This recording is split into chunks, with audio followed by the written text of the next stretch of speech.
স্বাদ কেন, এত স্বাদ কেন? সেই হচ্ছে। তো হ্যালো এভরিওয়ান, আজকে আমি করছি টমেটো ভর্তা, যার জন্য আমি এখানে টমেটো নিয়ে চলে আসছি।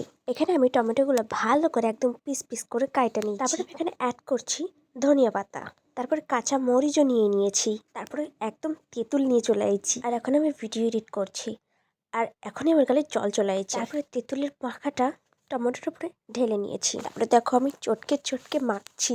উফ, আমার কিন্তু খুব লোভ লাগছে এখনই দেখে। আমার হাত কেটে গেছিল, কিন্তু তাও মানিনি। ওই ঝালের মধ্যে দিয়ে আজকে টমেটো মাখা করছি। ফাইনালি সেই সময় টেস্ট করার পালা। উফ, অনেকদিন ধরে ভাবছিলাম টমেটো ভর্তা করব, আজকে আমার খাইয়ে এত মনটা ভরছে কি বলবো। তোমরা একটু দেখো, এই শীতের দুপুরে এই রোদের মধ্যে বসে যদি খাওয়া যায় এরকম টমেটো মাখা থেকে টমেটোর ঝোলের টেস্ট সেই স্বাদ। এই যে স্বাদ,